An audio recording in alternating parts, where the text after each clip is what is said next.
Hola, soy Jorge Marcos García del tercer curso de Educación Primaria con mención y voy a realizar la actividad individual número 2 de la asignatura de Matemáticas y su didáctica 3.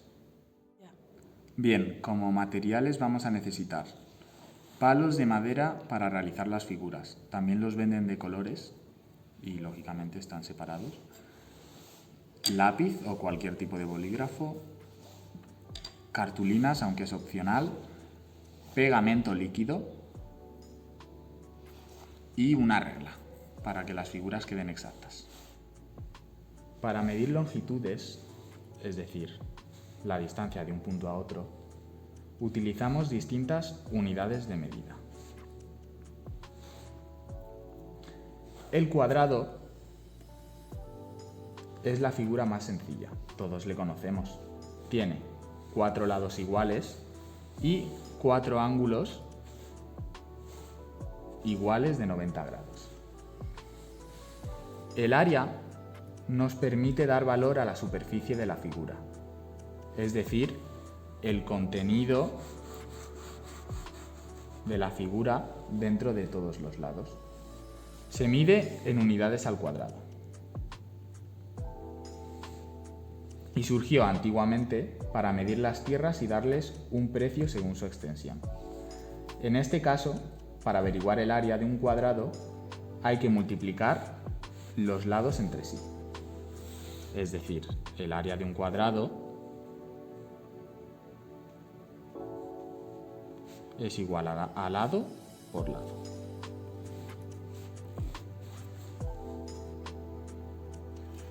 Ahora pasamos al rectángulo. En este caso, todos los ángulos son iguales como en el cuadrado, pero los lados no. Según su longitud, son iguales 2 a 2. Antes de nada, siempre tenemos que tener en cuenta que la figura no tiene por qué estar colocada. Nos puede aparecer así o así o así. Y siempre es un rectángulo, entonces tenemos que tener claro cuáles son los elementos del rectángulo, identificarlos para así colocar nuestra figura. Para el rectángulo tenemos que colocar uno de los lados largos hacia abajo. Y el de abajo del todo se denominará base.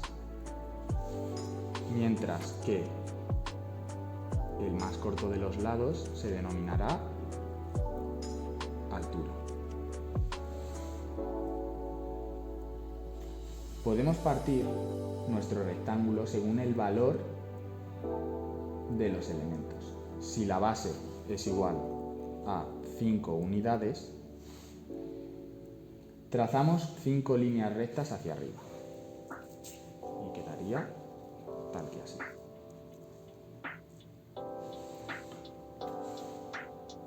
Y lo mismo con la altura.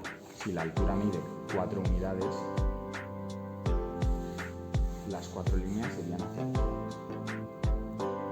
Si lo realizamos así, comprobamos que un rectángulo se compone por muchos cuadrados, unidades, y por lo tanto el área se consigue realizando la multiplicación del lado mayor o base por el lado menor o altura.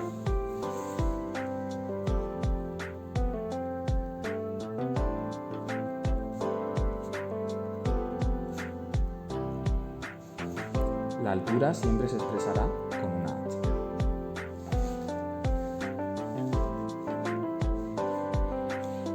El romboide.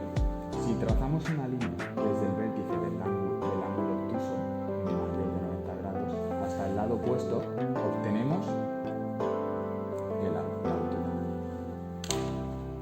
Y esta figura. Si esa figura nosotros la trasladamos al lado opuesto,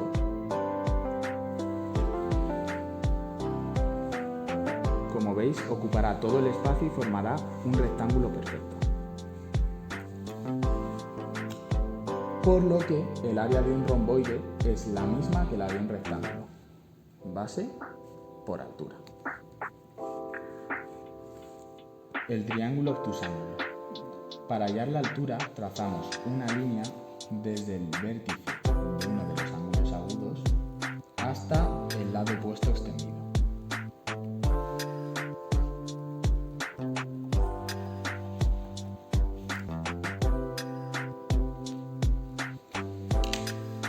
Tenemos que tener claro que la posición de la figura no influye en el resultado. Lo complicado es ubicar la figura adecuadamente e identificar sus elementos. Si nosotros duplicamos esta figura, la giramos y la pegamos entre sí, obtenemos un romboide exacto, cuya área es base por altura. El triángulo será la mitad, por lo que, para averiguar el área de un triángulo, tendremos que realizar la operación de base por altura entre 2.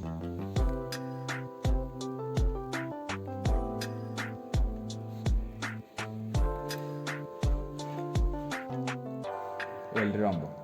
Un rombo es una combinación de dos triángulos. La suma de las alturas de los dos triángulos es uno de los elementos principales para averiguar el área de un rombo. En este caso, la línea que atraviesa el rombo de arriba abajo se denomina diagonal mayor y de un lado para otro, diagonal menor. Si el área de un triángulo es igual a base por altura entre 2, la de un rombo requiere la altura de los dos triángulos, pero la misma base, por lo que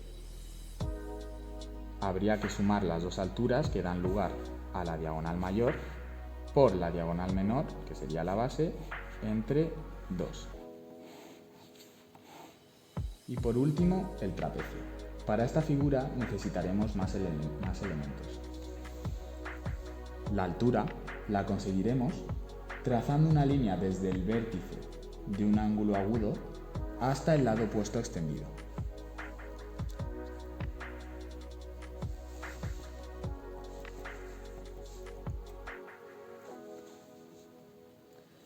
También necesitaremos el valor de la base y su lado contiguo. Como hemos dicho, el trapecio se compone de varios elementos. Si los dividimos, obtendremos un rectángulo y un triángulo. La altura de estos dos elementos es la misma. Pero la base no. En el caso del rectángulo sería A y en el caso del triángulo B menos A. Si nosotros